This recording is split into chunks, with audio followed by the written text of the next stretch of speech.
tous azimuts. Peuple congolais, il est temps de nous lever, de nous serrer les coudes et d'agir pour défendre notre patrie, notre intégrité territoriale et l'intangibilité de nos frontières. La République démocratique Batela Ekolo, Bendele Koyate.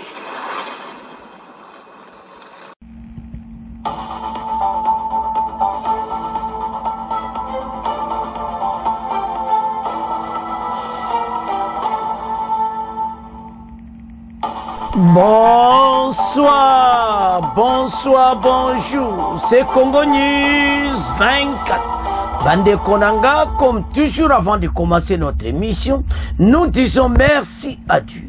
Nous disons merci à nos chers abonnés et téléspectateurs qui nous suivent partout dans le monde et en RDC. Bande Konanga, soyez les bienvenus.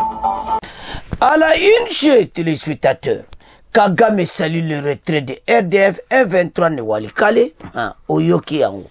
Alors, FARDC prend acte, et puis Bemba, Oyokaka, Somo. Awa, Toyoka ba vérité sur l'origine de Kabila. Et puis, Makamwe le gana Qatar, Boko Yoka émission. Chers téléspectateurs, émission Napsi Bandi, et comitant autosola ensemble ma solo Yamboka. Bande kotoko kende directement na message ya FARDC au général Kenga Pesi sur retrait ya armée rwandaise. To esa ibino kibazo kokale susuti après toko yoka Kagame. Mais to bana na FARDC. Bande ko FARDC lobi azamaeli. Parce que totala il y avait longtemps baloba basal ba reprise stratégique après Baï. Mais FARDC sont vigilés bango partout parce que pour le moment tous au-dessus na bango. Avec avion de chasse na likolo, baso koka eloko mokoti. Progression zo salamati. Ba Congolo yo bataka atimbi. 1-23 est n'est pas à kokendete. Alors, dans la situation yo congolais, tu comprendre. Et te makambo ya mboka na biso. Et ça makambo très sérieux. Parce que position toza, ba pression utindenge na ndenge. Koto ba oja permis pression ya ba bombardement. Kote kuna Qatar, dole fachi bazaki kuna. Emira Qatar albaki cessé le fait direct ba wana ba américain na katamaso. Tango ba kaka ba silisi réunion wana 3 jours bato ba salaki wana cessé le fait. Donc au moins clairement que il fallait boy. Mais pourquoi bazai koto ça cessé le fait? Bazali bato yo ba yoka kaka oyo Kagame lobaka. Kagame so a lobby boy bango basali.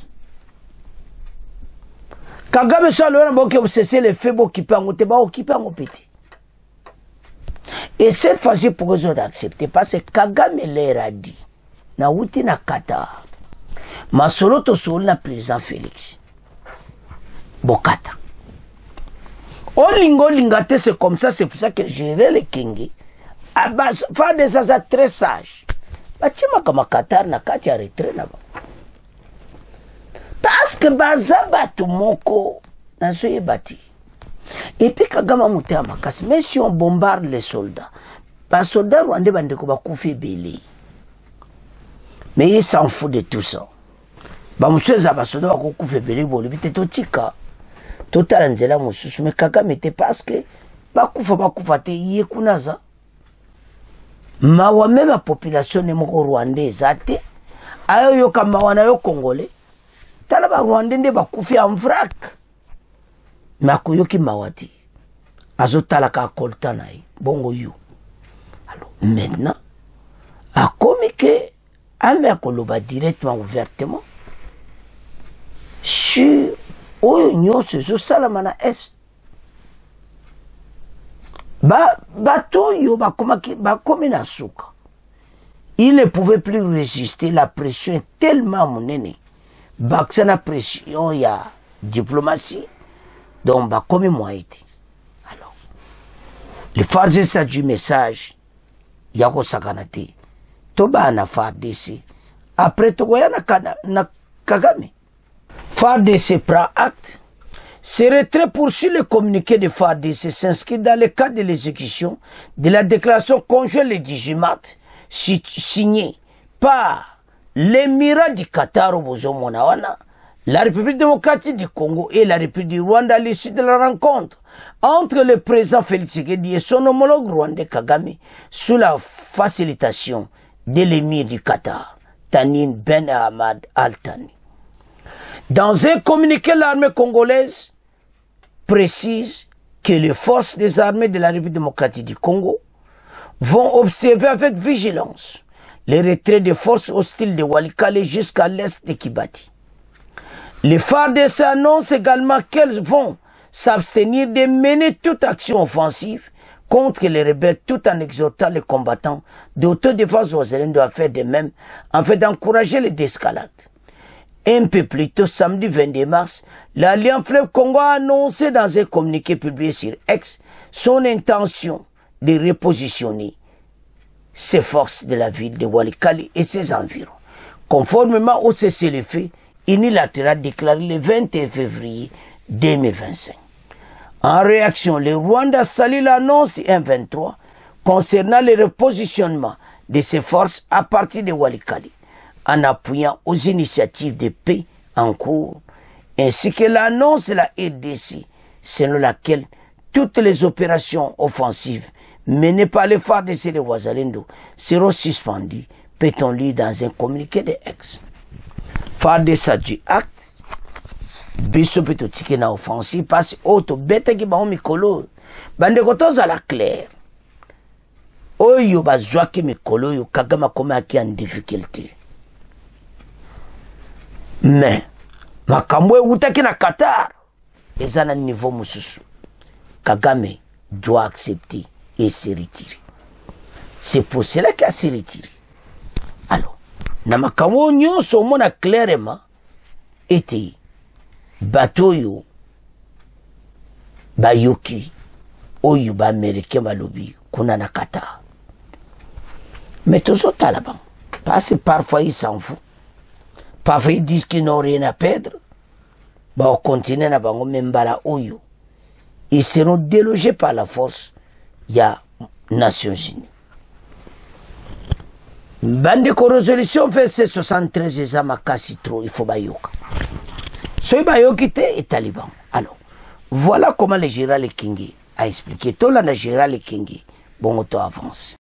Les forces armées de la République démocratique du Congo, FARDC, prennent acte de la décision annoncée ce jour par l'Alliance Fleuve Congo et les mouvements du 23 mars, communément appelé M23, de se retirer de la localité de Walikale dans la province du Nord Kivu en exécution de la déclaration conjointe entre l'État du Qatar, la République démocratique du Congo et la République du Rwanda du 18 mars 2025 en présence de son Altesse, l'émir du Qatar, Cheikh Tamim bin Hamad Al-Thani, son Excellence, le président de la République démocratique du Congo, le président Félix Antoine Tshisekedi Tshilombo,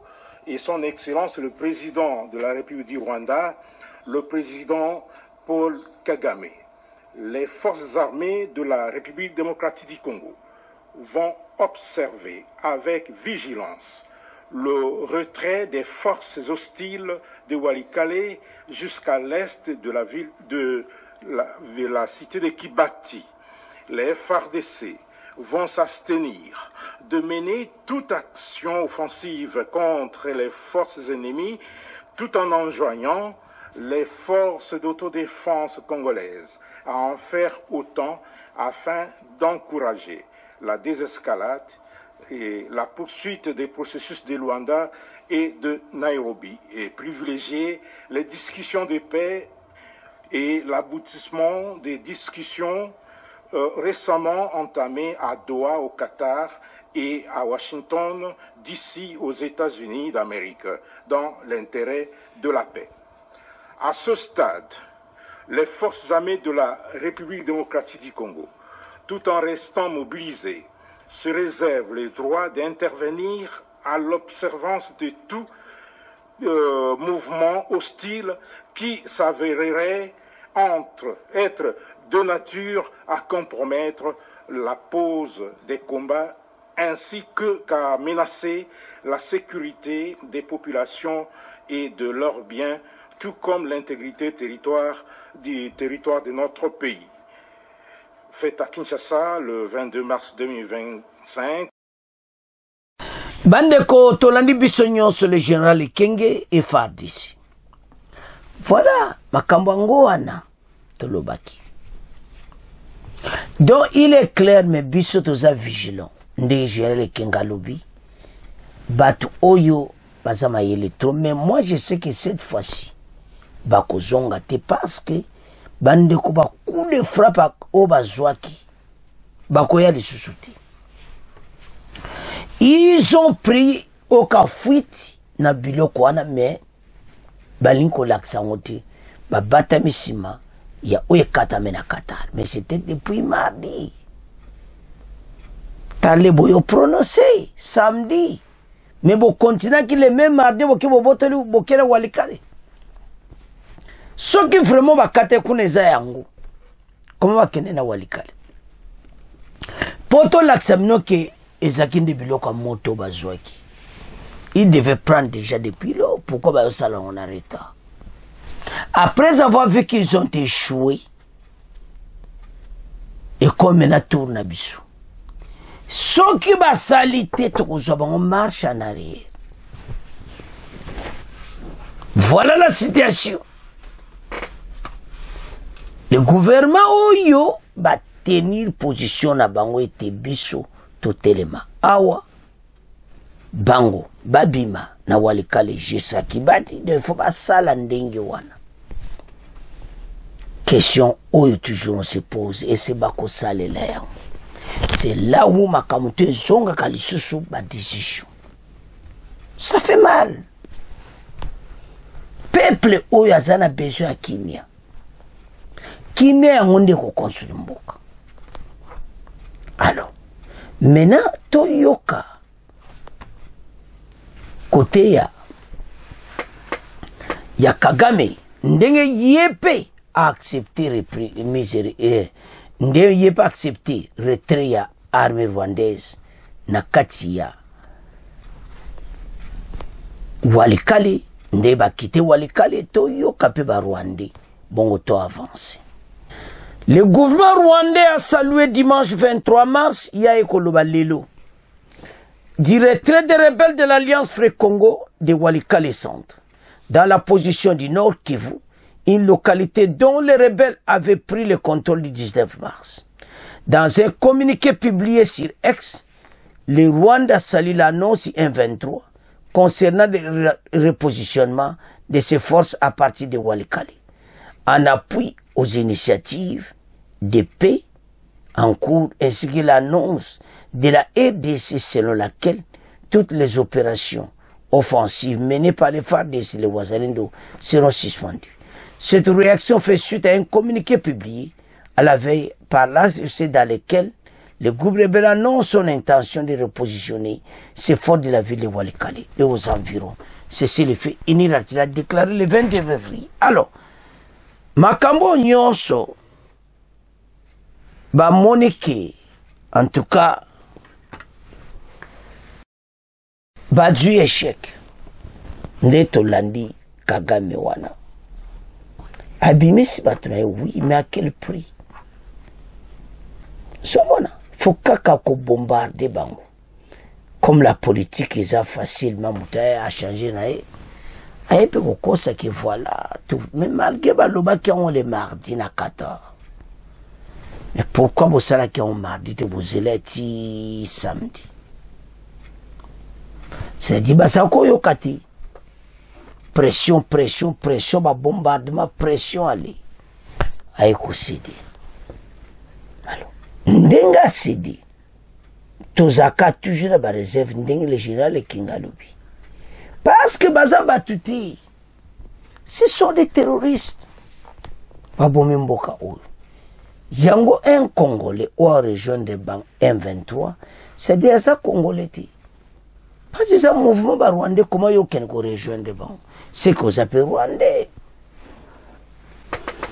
alors bande ko soto ta dessus les pays notre pays tous à la bonne voie parce que sont les interventions nyoswana au mona kibiso ba comme un problème sérieux ba bombardement aérien partout bazozoa yango bandeko makambo oyo so otali omona clairement ete toza na nzela bien faut avancer Kagame et ses hommes bazokoma côté à fin et maintenant non plus le choix d'accepter le cessez-le-feu et biso siko toza na avantage si la guerre éclatait encore il y a que bombarder bango passe ba missile sol air muteze ko dérange position walikale bazui félicitations na ba commandant wana en tout cas ba résister pe ba bundi avant men sukoya ya ko intervenir sont tous perdus alors siko ozomona teke ba régime aboui batu baza kokufa ba soda omi bakufi combien otinda mususu alors ça me banquette bona bakufa kidon Rwanda mawa décision okana seul bouche mutu azo prendre ba décision mabe mais ba yebete ba réussir notre pays est à la bonne voie voilà makamba est le baki suka suka to ka mena cesser les faits et salami mena to kesi Kabila na Bemba moto ayebi Kabila koleka Bemba azati Bemba ne moto ayebi bien ba travailler ensemble oya 4 na 1 oba mindelo ka ba sala biso ba scénario aussi au mona 4 vice-présidents donc mawa mais le temps passé donc motala mena futur mais le passé wana pepe sa biso ba leçon comment kokomisa moto azande kona oti azo tambo pe ozo betele maboko mais mutango pe oya bomi ba congolais tozala maede to continuer ko avancer avec beaucoup de sagesse parce que niveau to commune makambo oyo et salamao alors maintenant ba mebeko to ekatamaki Kagame respecta giti o tozana besoin to mona et comme en application ba banga vraiment c'est makambo nyonso yo batika oyo bazo sale pa population quel que soit en kuku na Bukavu kuto bazo sala mabe mais biso tozama yena bango dossier oyo ya Kabila origine na ye il fallait Bemba abimisa alors maintenant Bemba tout dévoilé na ndenge papa na yakufaki na ndenge bakomaki epai Musée nande musée bachaki baona pale il a tout expliqué maintenant ba congolais ba comprendre il fallait boy ezala to boy do vrai combo na yeza yangote do oyo to balobaka Hippolyte Kanambe do nde balobaka ngo nzoka ndeza combo na boyo Kabemba yemo ko expliquer avec ces Rwandais toza esclaves armée abonga malamu passe to silana na batu oyo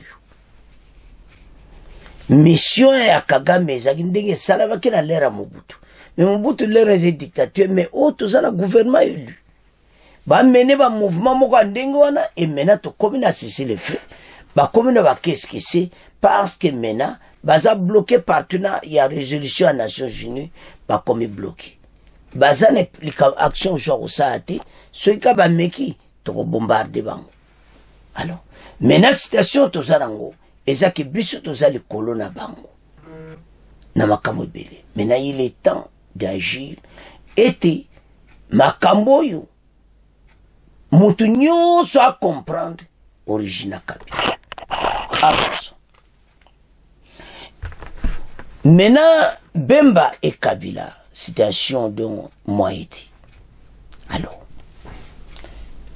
Bemba a expliqué aux Congolais, est-ce que wana Kinshasa boyebi origine na ebele balu bayebi te Rwanda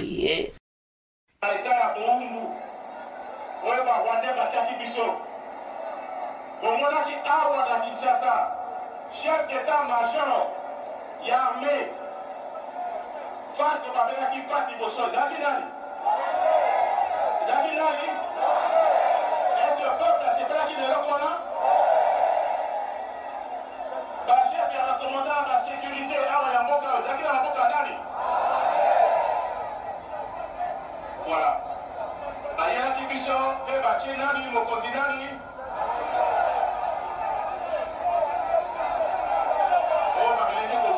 côté à Tanzanie, des barrières qui est à haut.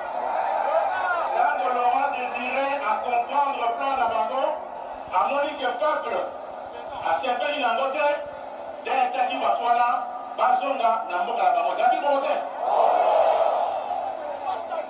Après ça, Bassayeli.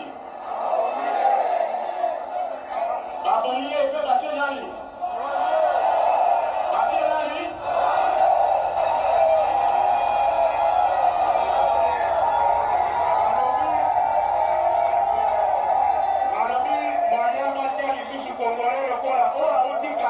Laurent Désiré Kabila. Il y a le choc qui a zandi pour faire la plan à Tanzanie. Par exemple, on a sous risque de terre à l'Imatanani. Mais est-ce que vous avez une histoire d'aller? Vous avez ici qu'à Routi. Vous avez dit dans le Kosibino, Bandar, Moul à 18 ans. Est-ce que c'est la seule voilà? Vous avez dit?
Laurent Désiré Kabila. Et par exemple, pour nous avoir révélé au corps président Mobutu. La terre de la Bitumbawana a Koufaki. Maman Naye Azali Rwandaise. Je crois sur la concité congolaise à la Marceline.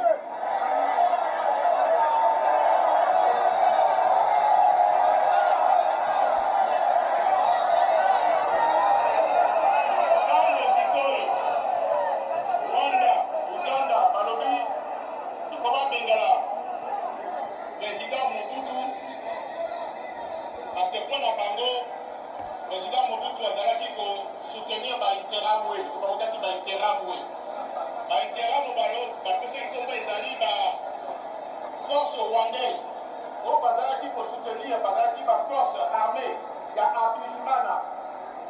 Tango Baboniani, Abilimana na kati na paix qu'on a lié, Sikoyo, Bakana Rwandais, Bayaki pas d'appui sur la Congo. Président Mobutu a Yabaki Bango. Mais il fallait pas zombie sa Bango. Dans les communes, président Mobutu a dit Sikoyo, au jour à la Mboka la Bino, et ça Bamboka.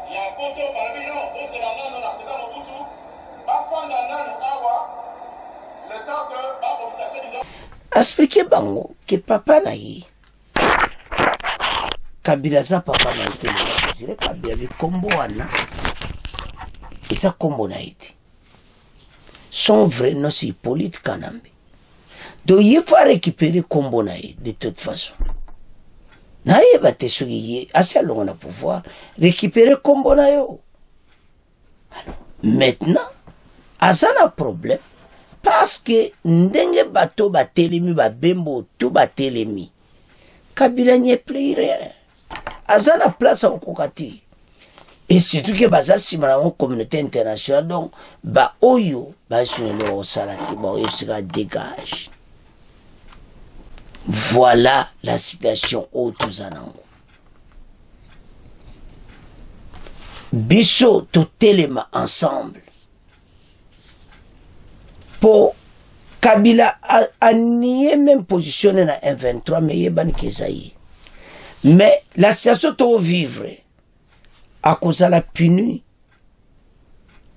parce que mingi ou ezo sala mais tango kombo naï mais yo zala qui président de la République comment se retrouver dans makambo oyo il y a ba rébellion et tout ça non bon comprendre makansi ya mutu wana mais ayeba été toji position au Touzanango il faut tout dévoiler nyonso bemba lobby alors yeso ozonga président na mboka ni na ebita pour awana RDC muta voter Kabila zati batu nyonso bamona mabe batu nyonso eza appelé les boys c'est en 2016 comment on tirait les gens comme ça en vrac donc makambo belé il y a eu des assassinats de assassinats makambo de période na bango babomi mboka nyonso babomi army bemba lobiana que généraux na ni Rwandais ba Rwandais partout au côté Rwandais voilà ba contrat nyonso kufi ya Kanambe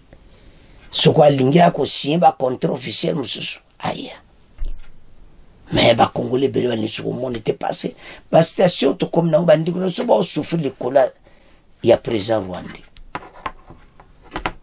ezamawa mais na kanyoso puisque toujours tout analysant avec beaucoup de prudence par ces stations tous en ango c'est dangereux les leçons ba bengi bongo et ça la bon parce que ba tout le monde ba preuve il est au côté du M23 et tout ça bon côté au peu admiser ba secret voilà et tout ça et mi makamozo le kana Qatar nandenge touché makamoto tous en ango ba yoka ko za coopérer na ba M23 ezamao alors moko nango batanga Kabila c'est pour ça bolandi beba ayekolo donc soto landi dossier oyo peuple congolais biso tozana victoire pe l'ennemi wana akoka lisuti alors bana mboka to comme na fait mission bon continuer ko s'abonner au revoir à la prochaine.